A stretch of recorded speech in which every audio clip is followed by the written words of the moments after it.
This is the case of very small perimembranous VSD with Gerbode defect. In this image, you can see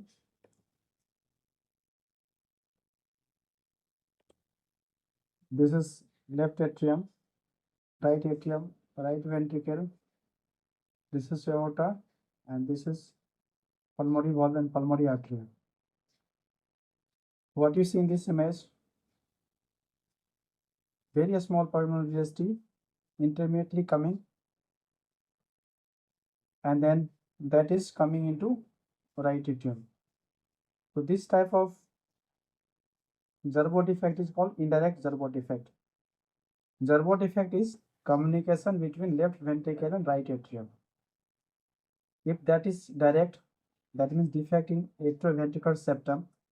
That means septum between left ventricle and right atrium. That is atrioventricular septum. So if there is defect in atrioventricular septum and flow comes from left ventricle to right atrium through that defect, that is direct Gerbode. This is indirect Gerbode. Flow comes from left ventricle into right ventricle. That hits some part of a structure of right ventricle. Suppose here the tricuspid valve and chordae of tricuspid valve is there, and it goes into right atrium. It appears like tricuspid regurgitation jet, but this is not the TR jet. This is Gerbode defect.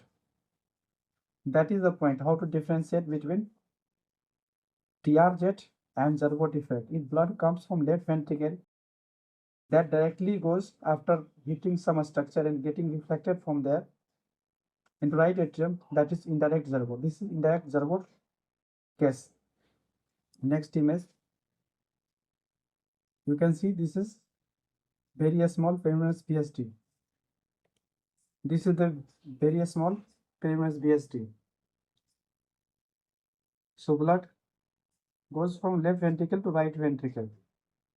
Very turbulent flow indicating high velocity. Size is very small. So this perimembranous VSD is very small in size. Again, you see this very small perimembranous VSD.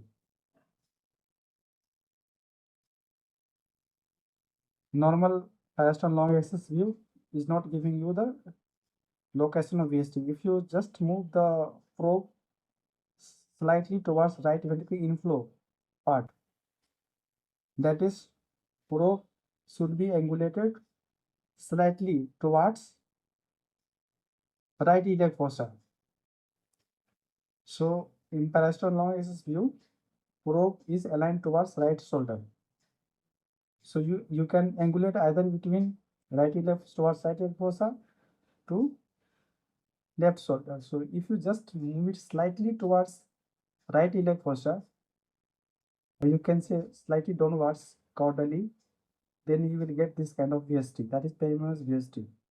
If you angulate the probe towards left shoulder, that is, you can say angulate towards cranium or cranially, then you will get right ventricular outlet view. The pulmonary valve will be seen. So that is the point. If you right ventricular inlet means tricuspid valve, right ventricular outlet means pulmonary valve. Inlet, right ventricular inlet means tricuspid valve. So in this image, when you move the probe slightly towards right iliac fossa or right ventricular inlet, you say, or tricuspid valve, you say, then the perimembranous VSD, very small perimembranous, comes into view. Now see, this is very small perimembranous VSD.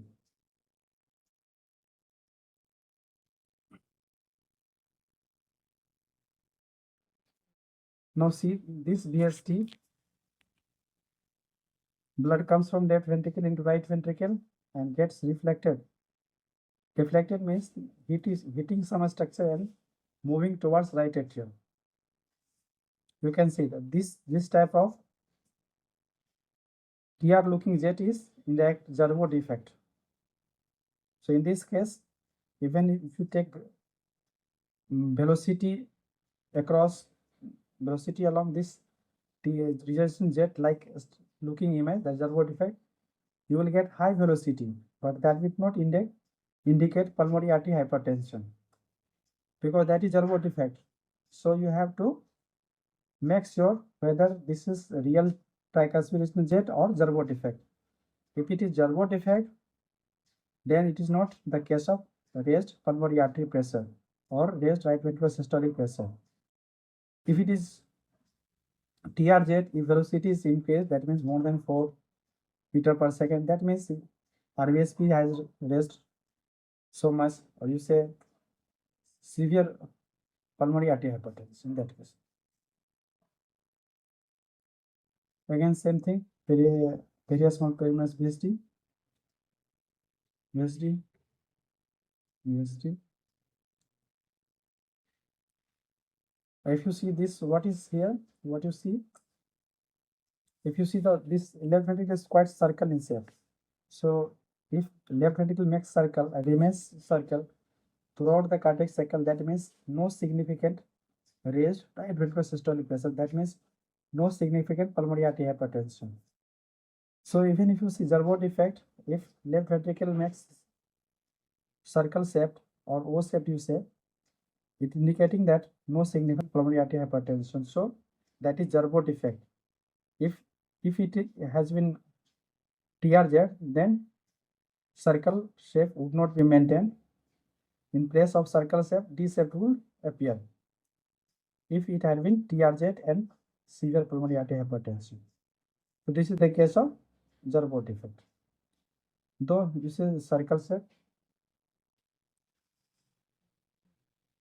very small, famous VSD, size is just 0.9 millimeter, 0.9 millimeter size, very small.